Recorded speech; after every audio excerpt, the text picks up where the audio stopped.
నమస్కారం. నా పేరు డాక్టర్ కృష్ణప్రియ. విశ్వభారతి మెడికల్ కాలేజ్లో కంటి విభాగంలో అసిస్టెంట్ ప్రొఫెసర్గా చేస్తున్నాను.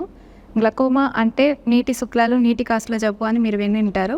ఈరోజు దాని గురించి కొన్ని విషయాలు మాట్లాడుకుందాం. మన ఒంట్లో బీపీ ఎలాగైతే ఉంటుందో కంట్లో కూడా ఇంట్రా ఆక్యులర్ ప్రెషర్ అనేది ఉంటుంది. అది నార్మల్గా 10 to 21 మిల్లీమీటర్స్ ఆఫ్ మెర్క్యూరీ ఉంటుంది.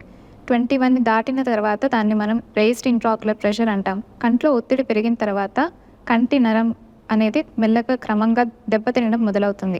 కంటి నరంలోని కణాలు ఒకసారి దెబ్బతిన్న తర్వాత అవి మళ్ళీ రీజనరేట్ అవ్వవు. మనం ట్రీట్మెంట్ చేసినా సర్జరీ చేసినా దాన్ని వెనక్కి అయితే తీసుకురాలేం. దాన్ని ఇర్రివర్సబుల్ డ్యామేజ్ అంటాం.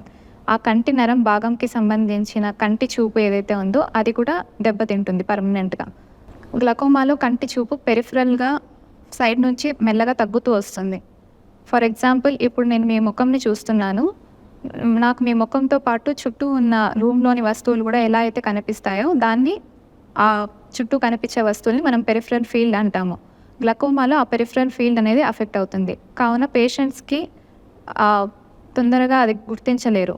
అసలు ఈ గ్లకోమా ఎలా వస్తుంది, గ్లకోమాలో రకాలు ఏంటి అనేది ఇప్పుడు నేను చెప్తాను. మామూలుగా కంటిలో యాక్వియస్ హ్యూమర్ అనే నీరు ఉత్పత్తి జరుగుతుంది. ఆ నీరు లెన్స్కి, కార్నియాకి న్యూట్రిషన్ని అందజేసి తర్వాత కంటి నుంచి బయటికి వెళ్ళిపోతుంది. అలా సరిగా బయటికి డ్రైనేజ్ జరగనప్పుడు కంటిలో ఒత్తిడి అనేది పెరుగుతుంది. ఒకవేళ ఇది కార్నియా, ఇది ఐరిస్ అనుకుంటే మనకు లెన్స్ ఇక్కడ ఐరిస్ వెనకల ఉంటుంది. సీలియరీ బాడీ దగ్గర నుంచి ఈ నీరు ఉత్పత్తి జరిగి ఇలా వచ్చి ఇక్కడ యాంగిల్లో డ్రైనేజ్ జరగాలి. ఇక్కడ ఒక ద్వారం అనేది ఉంటుంది, ట్రెబిక్యులర్ మెష్ వర్క్ అని. ఇది మెష్ లాగా ఉంటుంది, దాంట్లో రంధ్రాలు అనేవి ఉంటాయి. ఆ రంధ్రాలు ఒకవేళ పూడుకొని పోయి సరిగా డ్రైనేజ్ జరగకపోతే దాన్ని ఓపెన్ యాంగిల్ గ్లకోమా అంటాం. ఒకవేళ ఈ యాంగిల్ అనేది, ఈ మార్గం అనేది ఇలా మూసుకొని పోతే అప్పుడు దాన్ని క్లోజ్డ్ యాంగిల్ గ్లకోమా అని అంటాము. ఒక్కొక్కసారి ఈ యాంగిల్ అనేది ఈ కనుపాప కదలికల్ని బట్టి లెన్స్ ప్రెషర్ వల్ల కానీ ఒక్కసారిగా సడన్గా మూసుకొని పోయే ఛాన్స్ ఉంటుంది. అప్పుడు ఒక్కొక్కసారి కంట్లో ప్రెషర్ 40ని దాటిపోతుంది. అప్పుడు అక్యూట్ యాంగిల్ క్లోజర్ గ్లకోమా అని అంటాము. ఆ పేషెంట్కి కన్ను ఎర్రగా అవ్వడము, విపరీతమైన కన్ను నొప్పి, తలనొప్పి, ఒక పక్కనే తలనొప్పి రావడము, కన్ను చూపు ఒక్కసారిగా తగ్గిపోవడము, వాంతులు అవ్వడం లాంటి లక్షణాలు ఉంటాయి. మిగతా గ్లకోమా లక్షణాలు నార్మల్గా అయితే ఏమి ఉండవు. ఈ అక్యూట్ యాంగిల్ క్లోజర్ గ్లకోమాలో మాత్రమే ఈ లక్షణాలని చూస్తాం. గ్లకోమా రిస్క్ ఎవరిలో ఎక్కువగా ఉంటుంది అంటే వయసు 40 ఏళ్ళు దాటిన వాళ్ళకి ఎక్కువగా ఉంటుంది.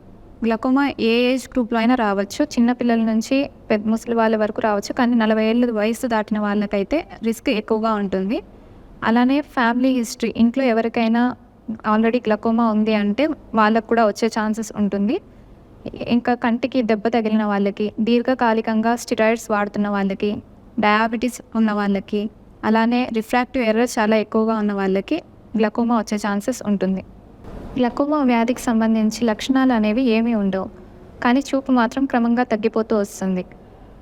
ఈ వ్యాధి ఉంది అని ఎలా నిర్ధారించుకోవాలి అంటే కొన్ని పరీక్షలు చేసుకోవాలి. 40 సంవత్సరాల వయసు దాటిన వాళ్ళందరూ కంటి డాక్టర్ దగ్గరికి సంవత్సరానికి ఒకసారి అయినా వెళ్ళి కంటిలో ఎంత ప్రెషర్ ఉంది, ఇంట్రాక్యులర్ ప్రెషర్ ఎంత ఉంది అనేది చూసుకోవాలి. అలానే కంటి నరం ఎలా ఉంది అనే పరీక్ష చేసుకోవాలి. ఒకవేళ ఈ పరీక్షల్లో ఒకవేళ ఏమైనా గ్లకోమాకు సంబంధించిన మార్పులు ఉన్నాయి అంటే కంటి చూపు ఎలా ఉంది అని విజువల్ ఫీల్డ్స్ టెస్ట్ని చేసుకోవాలి. అలానే కార్నియా థిక్నెస్ ఎలా ఉంది అని చూసుకోవడానికి ప్యాకిమెట్రీ అనే టెస్ట్ చేసుకోవాలి. అలానే ఓసిటీ అనే టెస్ట్, ఇంకా గోనియోస్కోపీ అనే టెస్ట్ కూడా చేసుకోవాలి. గ్లకోమా ట్రీట్మెంట్ గురించి చెప్పుకుందాము. గ్లకోమాలో ఎర్లీ స్టేజెస్లో ట్రీట్మెంట్ అనేది యాంటీ గ్లకోమా మెడికేషన్ అనే చుక్కల మందుతోనే ఉంటుంది. ఒక రకం చుక్కల మందుతో ఒత్తిడి కంట్రోల్ అవ్వలేదు అంటే అప్పుడు ఇంకొక రకం చుక్కల మందు పెట్టడం, లేదంటే దీంతో పాటుగా ఇంకొక 2 చుక్కల మందు పెట్టడం అలా చేస్తుంటారు. ఒకవేళ 3 రకాల చుక్కల మందులు వాడినా కూడా ప్రెషర్ కంట్రోల్ అవ్వలేదు అంటే అప్పుడు సర్జరీని సజెస్ట్ చేస్తాము. ఈ సర్జరీ అనేది ట్రెబిక్యులెక్టమీ అంటాము. కంటిలో నుంచి నీరు బయటికి రావడానికి ఈ సర్జరీ చేస్తాము. రీసెంట్గా వచ్చిన అడ్వాన్స్ ఏంటి అంటే మినిమలీ ఇన్వేసివ్ గ్లకోమా సర్జరీ అంటాము. దీనిలో కంటిలో స్టెంట్ పెడతాము కంటి నుంచి నీరు బయటికి రావడానికి. గ్లకోమా అనేది జీవితాంతం ఉండే జబ్బు కాబట్టి దీనికి ట్రీట్మెంట్ కూడా జీవితాంతం తీసుకోవాల్సిందే. మందులు క్రమం తప్పకుండా రోజు వాడాలి, టైంకి తీసుకోవాలి, రెగ్యులర్గా ఫాలోఅప్కి వెళ్ళాలి, చెకప్స్ చేయించుకోవాలి. ఇంకా కొన్ని జాగ్రత్తలు ఏంటి అంటే స్మోకింగ్ అలవాటు ఉన్న వాళ్ళు ఆపేయాలి. అలానే బీపీ, డయాబెటీస్ ఉన్నవాళ్ళు అవి కంట్రోల్లో పెట్టుకోవాలి. Thank you.